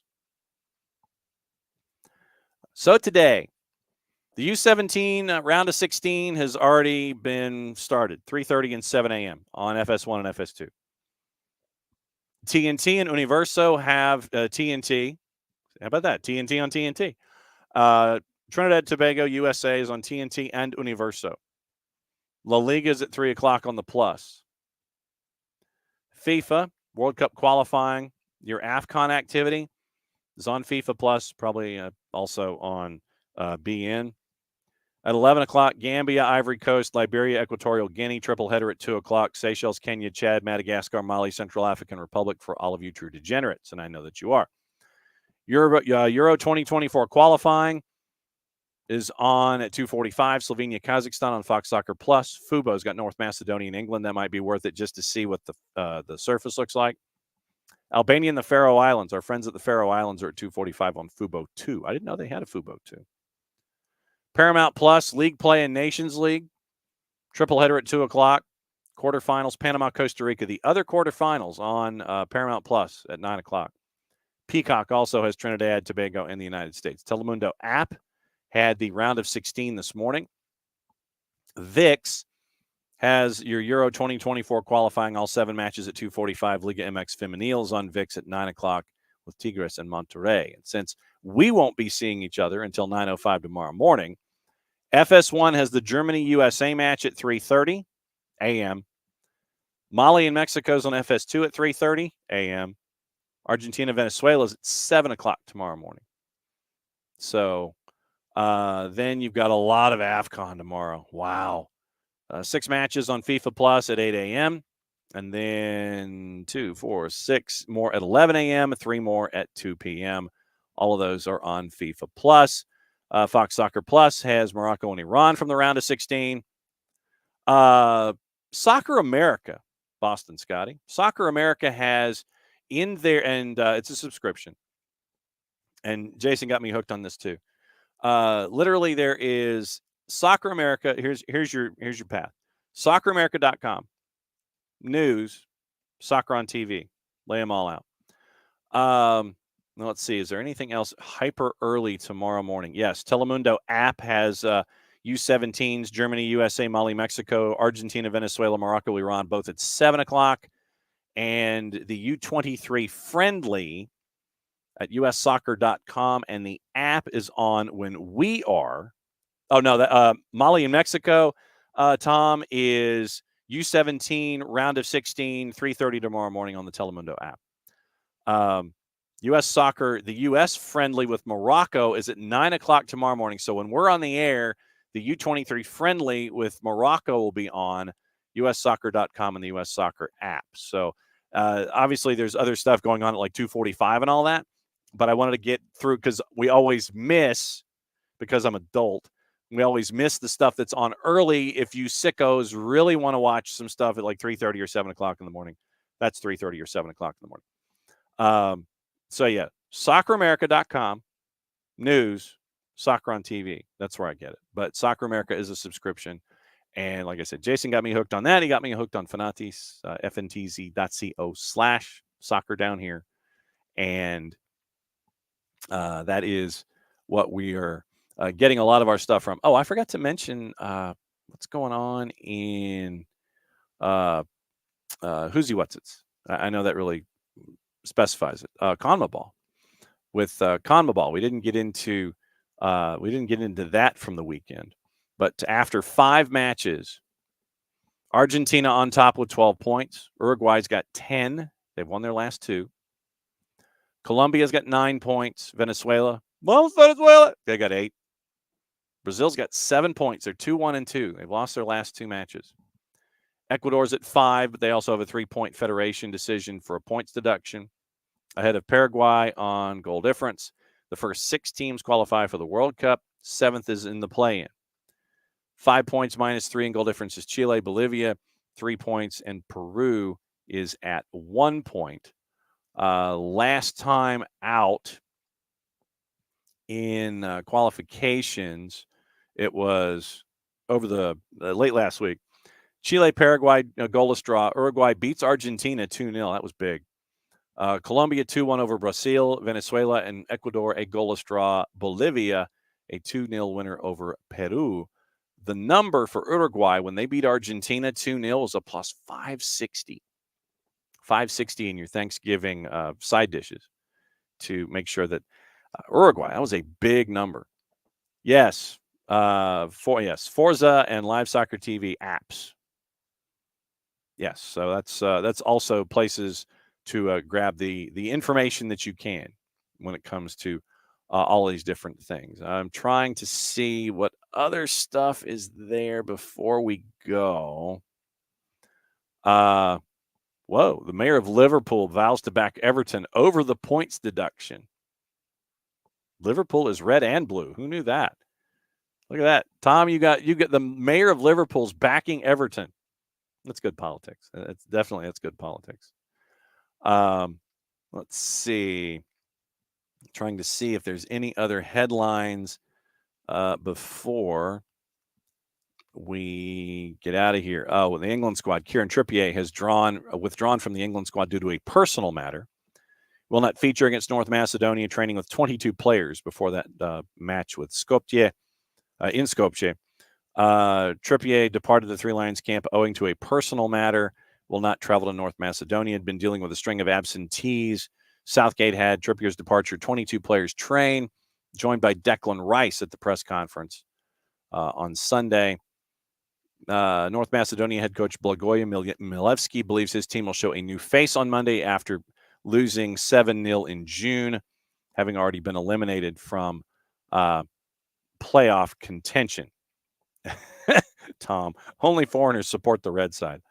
Let's see. Scanning. I'm trying to think if there's anything that I missed in all of this. Oh, if you missed the celebration for Albania qualifying for Euro 2024. Very, very cool. Very, very cool. It's always cool when you see when you always get to see the game expand. Then one other thing before we go, and it's a week old, but still something to hold in your hip pocket. Eritrea withdrew from the 2026 World Cup qualifiers over fears players will flee. Ed Aarons and Alex Chismich over at The Guardian. Sources say it's to avoid players seeking political asylum abroad. No official explanation as to why the federation canceled matches. Joint statement from FIFA and CAF. All of Eritrea's matches have been canceled. They were supposed to travel to Morocco for their first fixture. Understood domestic-based players have been preparing for the opening 2 matches of their qualifying campaign for 3 months.